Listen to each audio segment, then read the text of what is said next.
제가 존경하는 어떤 목사님은요, 밥을 먹을 때도 성경 얘기를 합니다. 차를 타도 성경 얘기를 하시고, 어디에 가면 항상 어떻게 전도할까 그 얘기만 하시더라고요. 나중에 알게 됐어요. 의도적으로 그렇다는 걸. 그분이 제게 이제 조언을 해주시더라고요. 목사가 무슨 얘기를 해야겠냐고. 비닐하고 비닐하고 뭐가 다른지를 그런 농담을 할 게 아니라 성경 얘기를 하라고. 한 시간이 가까운데 더 형제자매들에게 성경을 심어주고 더 하나님을 가깝게 해야 되지 않냐고. 그러면 먼저 이제 저부터 이제 그렇게 해야 된다라고 이제 조언을 해주셨어요. 근데 참 맞다라고 생각이 들었습니다. 저도 그렇게 하려고 하는데 쉽지는 않습니다. 왜냐하면 제 삶이 아직도 그리스도로 꽉 차 있지 않기 때문에 그럴 거예요. 아마. 그리스도인이 입에서 나오는 그 말과 행동들, 그리고 성경에 말씀하신 것처럼 그 향기는 내가 그동안 듣고 보고 생각했던 것이 나오는 겁니다. 그래서 고린도후서 2장에서는 그리스도인에게 그리스도의 향기가 있다라고 얘기했고, 고린도후서 3장에는 그리스도의 편지라고 얘기했습니다. 우리를 보면 하나님을 알 수 있다 이 말이죠. 그런데 깨끗한 흰 종이 위에 하나님이 기록되어야 되는데 얼룩진 종이 위에 기록된다면 사람들이 잘 못 알아볼 거예요. 향기로운 냄새만 있는 것이 아니라 세상적인 냄새도 포함이 되어 있다면 사람들이 하나님에 대해서, 복음에 대해서, 성경에 대해서 오해할 겁니다. 우리는 깨끗한 하얀 이 백지처럼 되어야 되고 온전히 그리스도만 나타낼 수 있는 그런 향기가 우리 삶 속에 나타나야 돼요. 그것이 어떻게 결정되냐? 내가 뭘 보고 뭘 듣고 그리고 무슨 생각을 하는지에 따라 그것이 결정이 됩니다. 세 번째로 스데반 집사님에 대해서 생각을 해보겠습니다. 사도행전 7장입니다.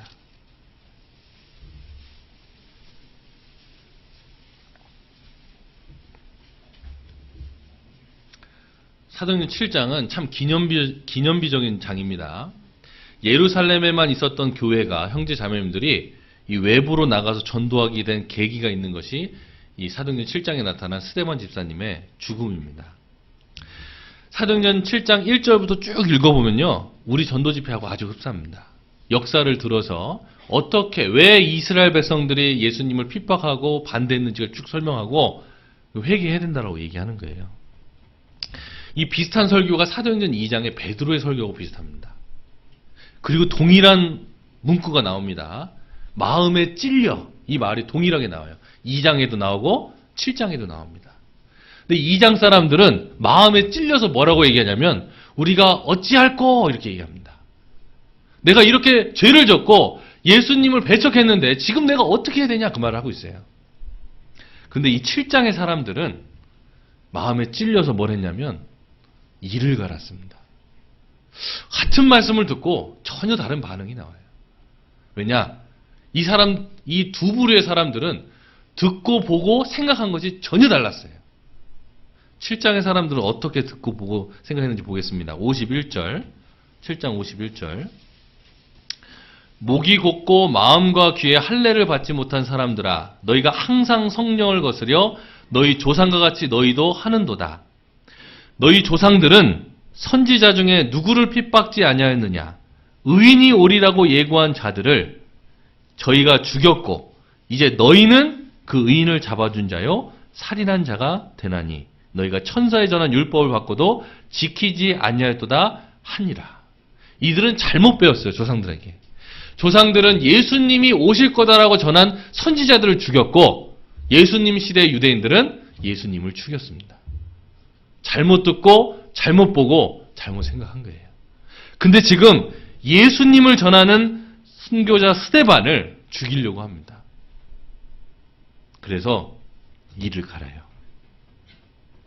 목이 곱다는 것은 완고하고 고집스럽다는 뜻이죠.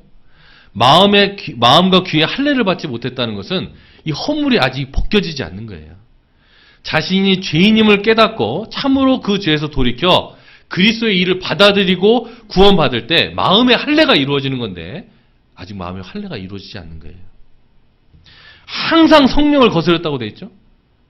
성령님은 우리로 하여금 믿게 하는데 그 믿게 하는 마음을 거절하는 거예요. 성령 회방죄입니다. 사람이 지을 수 있는 가장 큰 죄예요. 그들은 잘못된 유대주의, 율법주의, 그리고 조상들의 유전들을 듣고 보았습니다. 오히려 성경보다. 그래서 제가 필리핀에 전도하면서 느낀 게 많아요. 뭐냐면 필리핀에는 전 세계 이단은 다 모여 있습니다. 가장 큰 세력이 카톨릭이죠. 카톨릭 다니는 분들이 성경을 거의 모릅니다. 뭘 잘 아냐면 교리서를 봅니다. 교리서. 성경을 주교들과 교황들이 해석한 그 교리서를 봐요. 성경을 보는 게 아니라. 유대인들이 똑같았거든요. 조상들의 유전을 더 봤거든요. 성경 자체를 봐야 되는데. 그러니까 오해하는 거예요. 그래서 그들은 잘못된 유대주의, 율법주의를 가지고 있었던 거예요. 근데 그때 스데반 집사님은 무엇을 보고 있었습니까? 55절입니다. 스데반이 성령이 충만하여 하늘을 우러러 주목하여 하나님의 영광과 및 예수께서 하나님 우편에 서신 것을 보고 말하되 보라 하늘이 열리고 인자가 하나님 우편에 서신 것을 보노라 한대. 스데반 집사님을 죽이려 했던 유대인들은 스데반의 그 모든 말씀을 부인하고 부정하고 그리고 오히려 죽이려고 했습니다. 그때 스데반 집사님이 본 것은 예수님을 봤어요. 하나님 우편에 서 계신 예수님. 제가 상상건대 아마 손을 벌리고 계시지 않았을까요? 이제 곧 죽을 스데반을 이렇게 받아주시려고 영접하시려고 아마 손을 벌리고 계시지 않았을까요? 일어서 계시다고 했죠? 히브리서에서는 앉아 계신다고 돼 있는데 여기서는 일어서 계신다고 하셨습니다. 스데반 집사님을 영접하는 거예요. 이 스데반 집사님은 그의 생애를 통틀어서 항상 예수님을 듣고 보고 생각했기 때문에 죽음에 앞서서 주님께서 자신의 모습을 스데반 집사님에게 보여줬다고 믿습니다. 이 모습은 생애 가운데 예수님을 듣고 보고 생각하는 사람이 어떻게 예수님을 다시 만나게 될지 보여준다고 생각이 돼요. 우리가 항상 예수님을 생각하면 예수님 뵐 때 낯설지 않을 겁니다. 그러지 않을까요? 한 번도 우리는 보지 못했죠.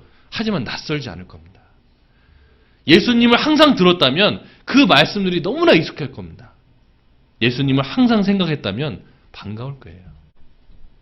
바울은 무엇을 듣고 보고 생각했던 사람입니까? 바울은 정통 유대 바리새인입니다. 그가 평생 들은 것은 율법이고 조상들의 전승이었습니다. 빌립보서 3장을 펴보겠습니다.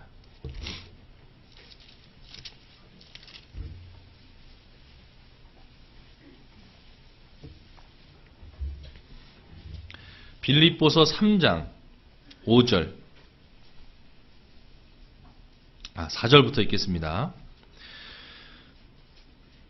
신약성경 321페이지 빌립보서 3장 4절 그러나 나도 육체를 신뢰할 만하니 만일 누구든지 다른 이가 육체를 신뢰할 것이 있는 줄로 생각하면 나는 더욱 그러하리니 내가 8일 만에 할례를 받고 이스라엘의 족속이요 베냐민의 지파요 히브리인 중에 히브리인이요 율법으로는 바리새인이요 열심으로는 교회를 핍박하고 율법의 의로는 흠이 없는 자로다. 그러니까 이 바울은요 정통 유대인이었어요. 바리새인은요 성경을 달달달달 외우는 사람들입니다. 그리고 로마인이잖아요, 그죠? 가장 엄한 학파인 가멜리엘 학파에서 공부를 했습니다. 우리 시대로 말하면 경기고등학교 서울대 나온 거예요. 가장 이 엘리트 코스를 밟은 사람이 이 바울입니다. 이 바울은요, 근데 무엇을 구원받기 전에 계속 봤냐? 잘못된 유대인들의 우월의식, 선민의식, 율법주의. 이걸로 온통 이것만 본 거예요, 평생을. 이것만 들은 겁니다. 본다고 했는데 보지 못하고 있었던 거예요. 그래서 스데반 집사님이 죽을 때에 이 찬성하고 반대하는 그 가편 투표할 때 찬성을 했잖아요. 그리고 스데반 집사님을 쳐 죽인 사람의 옷을 지켰습니다. 스데반 집사님의 죽음을 가장 가까이 본 사람 중에 한 명이 사도 바울이었어요. 그때 바울의 지금 이 눈으로 스데반 집사님의 죽음을 어떻게 바라봤을 거예요? 죽어도 싸다라고 봤을 겁니다. 말도 안 되는 믿음을 가지고 이단 교리를 퍼뜨리는 사람이라고 해서 죽어도 싸다라고 생각했을 거예요. 율법주의, 유대주의로 눈이 가려져 있기 때문에 그렇습니다. 그 바울을 예수님이 찾아오셨죠. 사도행전 9장입니다. 그죠? 그리고 예수님이 말씀하십니다. 사울아 사울아 어찌하여 나를 핍박하느냐. 주여 니시오니까 네가 핍박하는 예수라. 그리고 어떻게 됩니까? 바울의 눈이 가려졌죠. 저는 그것을 볼 때마다 왜 눈을 하나님이 가리셨을까?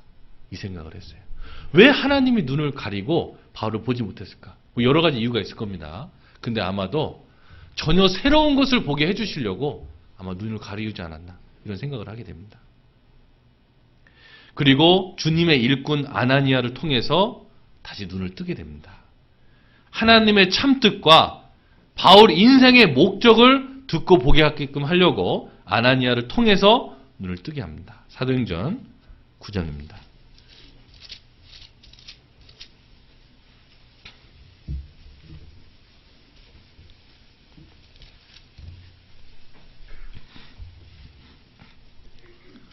(15절)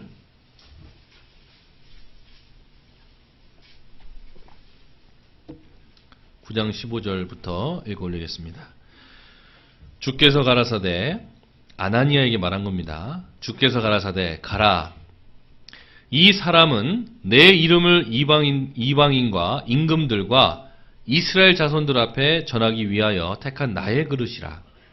그가 내 이름을 위하여 해를 얼마나 받아야 할 것을 내가 그에게 보이리라 하시니, 아나니아가 떠나 그 집에 들어가서 그에게 안수하여 가로되, 형제 사울아, 주 곧 내가 오는 길에서 나타나시던 예수께서 나를 보내어 너로 다시 보게 하시고 성령으로 충만하게 하신다 하니, 즉시 사울의 눈에서 비늘 같은 것이 벗어져 다시 보게 된지라. 20절 같이 읽겠습니다. 즉시로 각 회당에서 예수의 하나님의 아들이심을 전파하니. 그가 눈을 뜨고 바로 한 것이 뭐냐? 예수님을 전했습니다. 그는 잘못된 유대주의, 율법주의로부터 눈이 감겨졌고, 그리고 정말 참 복음이 무엇인지, 참 그리스도가 누구신지를 알게 된 이후로는 눈이 떠졌습니다. 그리고 하나님과 같이, 예수님과 같이 동일한 것을 보고 듣고 생각하는 사람이 됐어요. 그리고 평생을 주님을 위해서, 복음을 위해서 살다가 죽었습니다. 제가 사도행전을 읽고 스데반 집사님과 바울 사도를 떠올릴 때 생각하는 것이 있습니다. 스데반 집사님의 죽음을 떠올렸을 겁니다. 분명히 바울은. 그리고 그 전에는 자기가 죽어도 된다, 죽여야 된다라고 찬성하는 그 모습이 분명히 떠올랐을 겁니다. 그런데 구원받고 나서 스데반 집사님의 죽음을 보고 바울이 무슨 생각을 했을까요? 동일하게 죽어도 싸다라고 생각했을까요? 절대 아니죠. 그 죽음이 얼마나 아름답게 보였겠습니까? 사도행전 6장 후반절에 보면 스데반의 얼굴이 천사의 얼굴처럼 보였다고 되어 있어요. 밝게 환하고 환하게 웃는 그런 모습이었을 겁니다. 바울은 이상하게 생각했을 거예요. 왜 죽어가는데도 저 얼굴을 하고 있었을까? 그리고 구원 받은 이후에 깨달았을 겁니다. 그리고 정상적으로 주님을 따라가는 삶의 결론이 그것이었다는 것을 알게 됐을 거예요. 그리고 그 길을 바울도 간 겁니다. 예수님이 가셨던 그 길, 스데반 집사님이 갔던 그 길을 바울도 따라갔고 순교를 당했죠. 이제 정말 꼭 봐야 될 걸 보고 듣고 생각하는 사람이 되었기 때문에 그것을 위해서 살아간 겁니다. 그 시작은 예수님을 볼 때부터 시작이 됐어요. 예수님의 말씀을 들을 때부터 시작이 됐습니다. 그리고 최고의 사도의 반열에 올라가게 된 겁니다.